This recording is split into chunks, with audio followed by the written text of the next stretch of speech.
Thanks for joining us for the daily update. There are 18,029 confirmed aggregate cases of coronavirus in Victoria. That's 182 more than yesterday's update. I'm saddened to say that there are now 398 Victorians who have passed away as a result of this global pandemic. That's an increase of 13 since yesterday's report. Of course, our thoughts, prayers and best wishes are with each of the families of those 13 Victorians, and we send our deepest sympathies to them. I can provide you with some information. One male in his 50s, one female in her 70s, two males and three females in their 80s, three females in their 90s, and one female in her 100s. 10 of these deaths are linked to aged care outbreaks. There are 610 Victorians in hospital. 36 of those are receiving intensive care and 22 of those 36 are on a ventilator. A total of 2,070,581 test results have been received, which is an increase of 21,346 since yesterday. So that's very pleasing to see so many people coming forward and getting tested. We want to try and keep those numbers up as high as we can, just so we've got the most complete picture of how much virus is out there, where it's presenting, how it's presenting. Without that data, it does get very difficult for us to make decisions about exactly what place we're at and what, if any, changes we can make and when. So it is very, very important. If you have even the mildest of symptoms, please come forward and get tested. Then stay at home to wait for your results. It's a really important contribution that you can make to protect your family, every family, and indeed to get us to the other side of this quicker.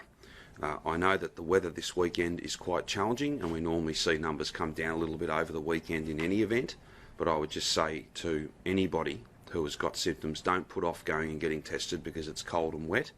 Please come forward and get tested over the course of the weekend. That means we'll get your results back to you quicker. We'll know more about what's going on out in different communities in different parts of the state.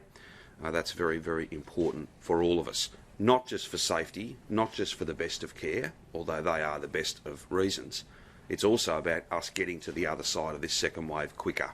The more we know, the better decisions we can make, and indeed we can make sure that you and others who are positive cases and close contacts aren't mingling with other people, aren't spreading the virus knowingly or otherwise. It just is exactly what we need to do, and that's why we'd ask people to come forward and get tested, even with the most mild and moderate of symptoms. There are 3,838 cases of unknown source.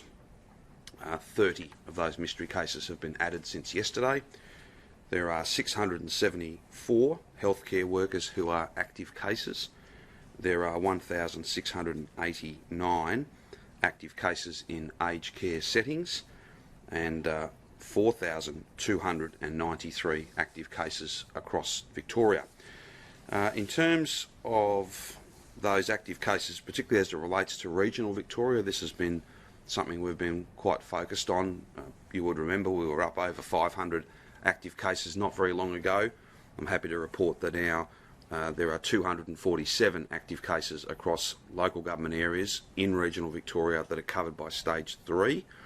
And to give you an example of the fall in those numbers and the stability, Greater Geelong now has 98 cases. They were much, much higher than that only a few days ago.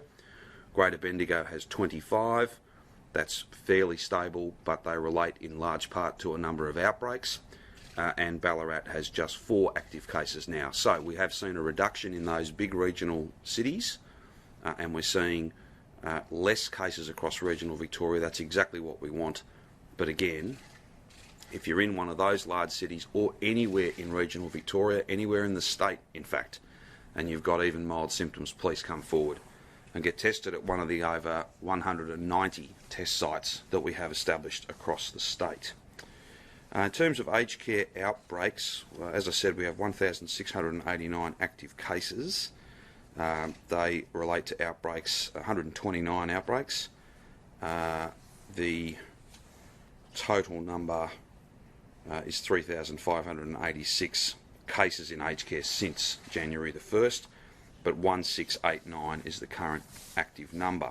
Disability, yesterday I made some comments in relation to our partnership to set up that Disability Response Centre, which is a partnership with the Commonwealth, which is exactly what we need to keep the numbers in disability low. The same model as aged care, but a very different set of circumstances in terms of the presentation of the virus, and we're very keen to keep it that way. I can just by way of update, we have 63 total active cases in disability facility settings. 50 of those are amongst staff, 13 of those are amongst residents, and they are across 60 sites. So that, I think, just further supports the need for us to have an even better framework, which is essentially an extension of arrangements we had in place anyway, and we're very grateful to the Commonwealth for that partnership. Just finally, before I ask Brett to take you through the epidemiology of the day, today we're launching a series of new ads.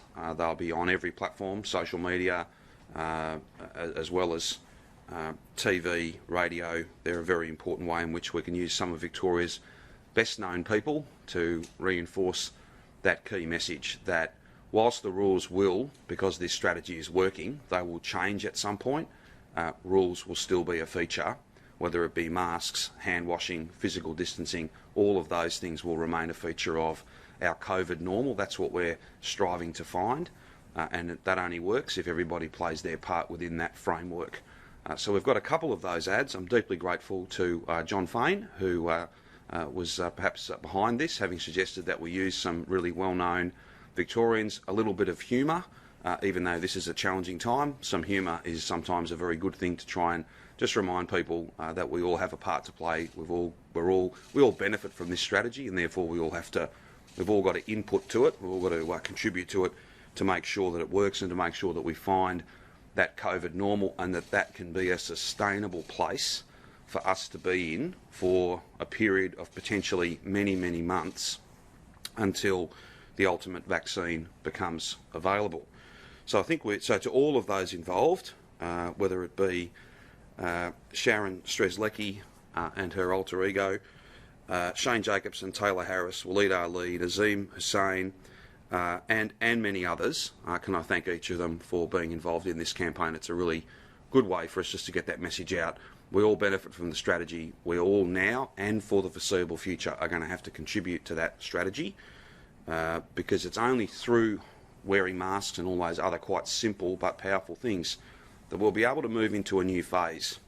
And that new phase will be all about dealing with those jobs that have been lost, creating new jobs, driving investment, getting our economy firing again, getting our economy really pushing forward and supporting families, workers, businesses, and indeed communities right across our state. That day is going to be here. That's going to come. But we need to make sure that we're doing all the public health things that will make that economic activity, that rebuilding, possible and indeed more likely to be successful. Those days are not too far off, but these lessons, these rules, will be a feature of that and indeed central to its success.